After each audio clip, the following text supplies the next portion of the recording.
in this together till things get back to normal. Whoever's pulling the strings wants us to finish it. Get in the car! أهلا بيكم مع فيلم جديد. فيلمنا النهاردة Leave the World Behind. بتقرر عيلة سانفورد من مدينة نيويورك إنهم يقضوا أجازتهم بعيد عن المدينة، وبيقوموا باستئجار بيت جنب الغابة في لونج آيلاند، وبيعجبهم البيت. وكانت مشكلتهم الوحيدة هي أن دولاب المشروبات كان مقفول. وفي الوقت اللي بيستعد فيه كل أفراد العيلة للاستقرار في البيت، بتخرج الأم اللي بنعرف إن اسمها أماندا، وبتروح للمدينة عشان تشتري كل اللي ناقصهم من طلبات البيت. وهي ماشية بتشوف واحد واسمه داني، وكان معاه مشتريات وحاجات كتير بيحملها في عربيته.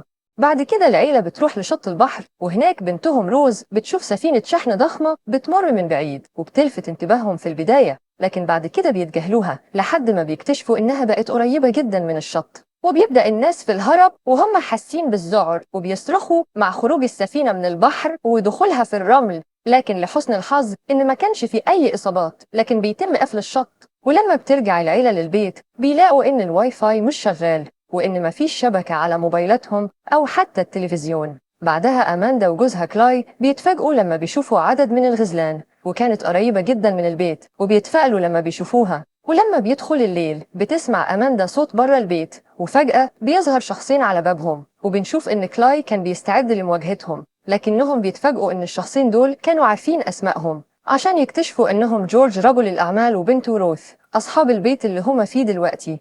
وبنعرف كمان إن أماندا هي اللي اتكلمت مع جورج على إيميله الخاص للترتيب لحجز البيت، وبيعتذر لأنه فاجئهم بزيارته، وبيبرر ده بإن في مشكلة في كل وسائل الاتصال. وبيقول لهم كمان إنه كان في حفلة موسيقية مع بنته في مدينة تانية، وبما إنهم ساكنين في الدور ال14 وإنه عنده إصابة في ركبته، فكر فإنه يبات في البيت الليلة دي. لكن أماندا كانت رافضة الفكرة، وده لأنها ما كانتش واثقة فيه. وبيحاول جورج إنه يتنازل عن نص الإيجار، وبيوعدها بإن هو وروث يناموا في أوضة الضيوف اللي في البدروم. وعشان تطمن أكتر بيثبت شخصيته، وبيقول لهم إن معاه مفاتيح الدولاب المقفول، وبيفتحه وبياخد ظرف منه، وبيقول لهم إنه في كمان مسدس جوه، وإن في جوه الظرف $1000، وبيعرضهم عليهم على سبيل التعويض. لكن أماندا كانت لسه حاسة بالقلق، وبتفكر إنه ممكن يكون معاه المفاتيح لو إنه هو المسؤول عن تنظيف البيت. وهنا كلاي بيضطر يقنعها بإنهم محتاجين لفرصة. وبعدها جورج بيقرر إنه يشاركهم بعض المشروبات من الدولاب،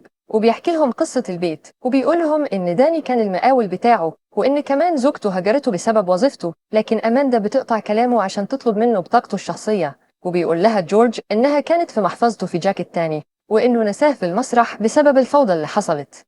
وبنشوف إن كلامه كان سبب في إن أماندا تتوتر، وبيزيد ده أكتر لما جورج بيقول إنه معرفش بمسألة انقطاع الاتصالات إلا بعد كده.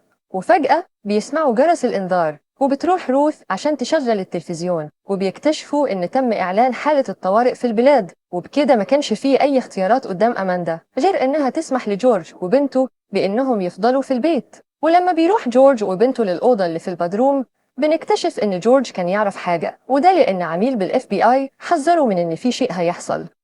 تاني يوم الصبح بتصحى أماندا، وبتشوف إن كان في 4 رسائل طوارئ على تليفونها. 2 منهم بتحذر من قطع التيار الكهربي، وواحدة بتتكلم عن إمكانية تورط الهاكرز في كل ده. أما الأخيرة فكانت عبارة عن رموز عشوائية مش مفهومة. وبتقلق وبتروح عشان تصحي كلاي ويشوف الرسائل اللي بتختفي قبل ما يقراهم. وهنا كلاي بيقرر إنه يروح للمدينة عشان يجيب جورنال ويعرف منه الأخبار. وبما إن الGPS ما كانش شغال، بنشوف إنه بيتوه بسرعة، وبيضطر إنه يقف بالعربية وينزل. وكان بيحاول الحصول على إشارة في موبايله، ومش بيسمع راديو العربية اللي اشتغل فجأة. وكان المذيع بيقول إن الهجوم الإلكتروني اتسبب في كارثة بيئية خطيرة في الجنوب، وإنها أثرت على هجرة الطيور. وبما إن مفيش فايدة من الموبايل، بيقرر كلاي إنه يكمل في طريقه. وبعد شوية بيشوف ست بتشاور بإيديها، وكانت واقفة في الطريق، وكان باين عليها إنها محتاجة لمساعدة. وبنشوف إن كلاي بيقف بعربيته، لكن بعد كده بيتفاجئ إن الست دي بتتكلم باللغة الإسبانية، وإنه مش فاهمها. وبيحس إنه متضايق بسبب إلحاحها، وبيقرر يتجاهلها. وبيكمل في طريقه عشان يشوف فجأة طيارة درون، وكانت بتطير جنبه، وبيخرج منها دخان أحمر، فبيزيد من سرعته. لكن لما بتقرب منه بيكتشف إن الدخان الأحمر كان عبارة عن منشورات ورقية لونها أحمر. وفي نفس الوقت بيخرج جورج بره البيت عشان يشوف جيرانه، وبيمسك مسدسه في إيده على سبيل الاحتياط، وبيشوف موبايله وكان قلقان لأن مفيش أي أخبار من مراته اللي كان المفروض إنها ترجع النهاردة بالطيارة، لكن للأسف ما كانش في أي رسائل منها. ومع الوقت بيكتشف إن بيت الجيران كان فاضي، والغريب إن جنينة البيت كانت في حالة فوضى وحاجات كتير منتشرة في كل مكان، وكان الباب مفتوح. وهنا بيدخل جوه البيت اللي ما كانش فيه أي حد. بعدها جورج بيحاول استخدام تليفون الجيران اللي كان متصل بالقمر الصناعي، وبيعرف إنه كمان مش شغال، وكان ده معناه إن كل الأقمار الصناعية كانت عطلانة، وكان على وشك إنه يمشي. لكن بيشوف حاجات تانية كتير منتشرة قريب من شط البحر، وبيمشي ورا الأثر وبيشوف ساعة من الساعات الغالية في قلب الرمل، ولما بيحاول ياخدها بيتفاجئ بإنها مش لوحدها، وكان في جثة لشخص بيكتشف بعد كده إنه طيار. ولما بيبص حواليه بيحس بالصدمة لما بيعرف إن في طيارة وقعت على الشط، وفي نفس اللحظة بيسمع صوت طيارة تانية على وشك الاصطدام بالأرض، وبيهرب عشان يستخبى جوه البيت قبل ما تقع الطيارة اللي بتنفجر في مشهد رهيب. وفي البيت بنشوف روز اللي كانت حاسة بالإحباط عشان كانت عاوزة تشوف الحلقة الأخيرة من فريندز، ولأن مفيش أي حاجة كانت شغالة بتجري بره البيت، وبتتفاجئ بوجود عدد كبير من الغزلان في جنينة البيت، وبتقنع أخوها أرشي بدخول الغابة، وبيكتشفوا وجود مخزن قديم. وبعد دخولهم بيقول لها أرشي إن أكيد في شخص بيعيش في المكان، وإنه أكيد بيراقبها وهي نايمة من الشباك. وهنا روز بتحس بصدمة وكانت خايفة لدرجة إنها بتخبط راسها من غير ما تقصد لما بتعرف إن أرشي كان بيهزر مش أكتر. وفي طريق رجوعهم للبيت بيتعرض أرشي للدغة حشرة في الوقت اللي بتلاحظ فيه روز وجود غزال في طريقهم، وإن كل الطيور كانت بتطير بعيد عن الغابة. ولما بيرجع جورج بيعترف لأماندا بإنه كان شاكك إن في حاجة هتحصل، وده لأن مؤشرات البورصة كانت ماشية بشكل غريب، وبيحكي لها عن اللي حصل على البحر. وبيقطع كلامهم أصوات انفجارات من مسافة مش بعيدة، وبعدها بيسمعوا صوت دوشة مزعجة ومؤلمة وفي نفس الوقت بتتسبب في كسر الشبابيك. وبتجري أماندا بسرعة على الغابة عشان تشوف أولادها، لكن الصوت كان مؤلم وفوق الاحتمال لدرجة إنها وقعت على الأرض من شدة الألم. ولما الصوت بينتهي بيرجع الكل للبيت، وبتفتكر أماندا إنها شافت داني بعد ما اشترى حاجات كتير بشكل ملفت، وبتفكر كمان إنه ممكن يكون كان عارف بإن في شيء هيحصل. وفي اللحظة دي بيرجع كلاي وكان معاه المنشور الأحمر، وبنعرف إنه كان مكتوب باللغة العربية، وبيقول لهم أرتشي اللي كان مدمن جيمز إن المكتوب في الورقة بيقول الموت لأمريكا. وهنا كلاي وأماندا بيحسوا بالرعب وبيفكروا إنهم يروحوا لبيت واحد من قرايبهم في نيوجيرسي على الرغم من تحذير جورج ليهم. وأثناء الطريق بيسمعوا صوت عربيات الإسعاف من كل الاتجاهات، وبعدها بيلاقوا إن الطريق كان مسدود بعربيات بيضة عددها كبير. وبتنزل أماندا عشان تشوف فيه إيه، وبتكتشف إن مفيش حد حواليهم، وإن كل العربيات دي كانت متشابهة وجديدة تماماً. وفجأة بتظهر عربيات أكتر من وراهم وبتتحرك لوحدها، وما كانش في وجود لأي بشر.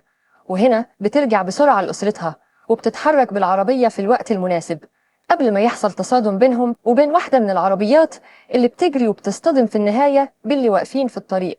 وبتتحرك العيلة بعيدة عن منطقة الخطر، وبتتحاشى الأم أي عربيات تانية بتظهر في الطريق، وبتبعد الكاميرا. وبنكتشف إن الوضع خطير في كل المدينة، وما كانش في حل قدام عيلة ساندفورد غير إنهم يرجعوا للبيت. وبيسمح لهم جورج بإنهم يستنوا معاه هو وبنته. ومع نزول المطر بيروح أرتشي لأوضته عشان يتفرج على صور لروث، وبنكتشف إنه قام بتصويرها من غير ما تاخد بالها، لكن بعد شوية بيحس إنه تعبان فبيقرر إنه ينام في الوقت اللي بتطلب فيه روث من كلاي إنه يشاركها التدخين. وبيقول لها كلاي بإنه حاسس بالذنب، وده لأنه ساب الست المسكينة لوحدها في الطريق. وبيسمعوا فجأة صوت مية، وكان فيه طيور فلامينجو في حمام السباحة. أما أماندا وجورج فكانوا قاعدين جوه البيت وبيقدم لها جورج مشروب، وبعدها بيعترف بأنه خدعهم وأنه جه للبيت بعد ما عرف من عميل في البنتاغون بأن في مؤامرة شريرة من عصابة قررت أنها تحكم العالم، وأن العميل ده طلب منه فجأة نقل أمواله وقال له أنه هيغيب لفترة، وللسبب ده فكان عنده إحساس بأن في شيء معين على وشك أنه يحصل. وبيقول لها أنه محبط وتعب من الكلام، وبياخدها لأوضة المزيكا بتاعته وبيرقصوا شوية وبيكونوا قريبين جدا وبيرموا نفسهم في أحضان بعض. وهنا أماندا بتفكر جورج إنهم في حالة سكر وإنهم كمان متجوزين. وقتها بس بيرجع جورج لأرض الواقع وبيقول لها إنه خايف على مراته يكون حصل لها حاجة أو تكون ماتت. وفي اللحظة دي بيرجع الصوت العالي عشان يرن من تاني، وبتقطع الكهرباء عن البيت وبتخاف طيور الفلامينجو، وبيضطروا لاستخدام الشموع لإضاءة البيت. وبتروح كل عيلة وبيناموا في سرير واحد عشان يحسوا بالأمان. تاني يوم الصبح بيكتشفوا إن روز اختفت وإنها ممكن تكون أخدت عجلة، وبيصحى آرتشي فجأة وبينزف دم من أسنانه، ولما بيشوف نفسه بيتفاجئ بعد ما اكتشف إن كل أسنانه وقعت وبيفكر إن ده بسبب لدغة الحشرة. وهنا جورج بيتطوع وبياخد كلاي وآرتشي اللي كان مريض لمقابلة داني عشان يسألوه على علاج. وفي نفس الوقت بتروح أماندا وروث للغابة عشان يدوروا على روز، وبعد ما دوروا كتير واتأكدوا من إن مفيش فايدة قرروا إنهم يرتاحوا شوية في المخزن، لكن كان واضح إنهم على خلاف وإنهم مش بيحبوا بعض وبتدور بينهم مناقشة حادة. لكن لما بيتشاركوا في مخاوفهم وبيتكلم كل واحد عن نفسه ابتدوا إنهم يفهموا بعض أكتر. ووقتها بيسمعوا صوت غريب زي ما يكون في حاجة بتتحرك بره، وبتخرج أماندا عشان تشوف آثار العجلة على الأرض، ولما بتمشي ورا الأثر بتسمع الصوت مرة تانية وبتتفاجئ بأن روث كان حواليها عدد كبير من الغزلان. ومن غير تردد بتجري أماندا ناحية روث وابتدت في إنها تصرخ في الغزلان، وهنا روث بتعمل زيها وبتنجح طريقتهم وبتهرب الغزلان. وبعدها روث وأماندا بيحضنوا بعض في الوقت اللي بيوصل فيه الذكور لبيت داني، وبيتفاجئوا بإنه خرج لهم وفي سلاح في إيده، وبيقول لهم إن الصوت اللي بيسمعوه هو نفس الصوت اللي سمعوا قبل كده في كوبا أثناء الحرب وكان بسبب الإشعاع، وإن ممكن يكون آرتشي مريض. وبيقول لهم كمان إن عنده معلومات بإن الروس انسحبوا من واشنطن واستدعوا السفير، وإنه بعد كل ده استنتج إنهم في حرب.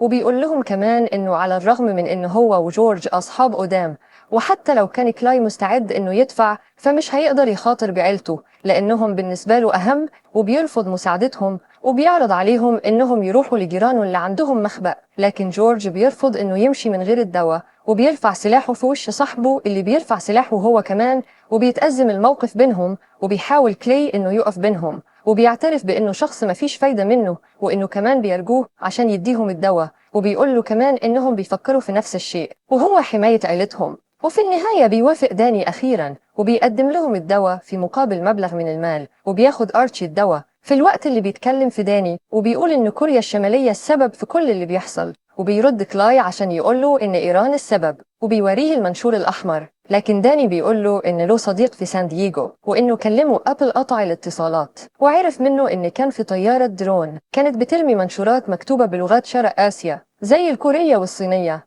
وإن صاحبه ده اشترك في حرب الخليج، وإنه كان هيعرف أكيد الفرق بين اللغة العربية والفارسية وأي لغة تانية، وإنه كمان عنده نظرية بتقول بما إن أمريكا عندها أعداء كتير فممكن إنهم يتحالفوا عشان يدمروا البلد من جوه، وإن أول حاجة هي إنهم يعزلوا الناس عن العالم الخارجي بقطع كل وسائل التواصل والمواصلات، وإن كل ده هيكون سبب في إن الناس تخاف عشان تبدأ المرحلة التانية اللي هتكون عبارة عن فوضى منظمة، وهيبدأ الناس في قتل بعضهم عشان يعيشوا، ومش هيكون في أي مؤسسات أو وسائل إعلام في الدولة، وإن الهاكرز هيسيطر على كل ده.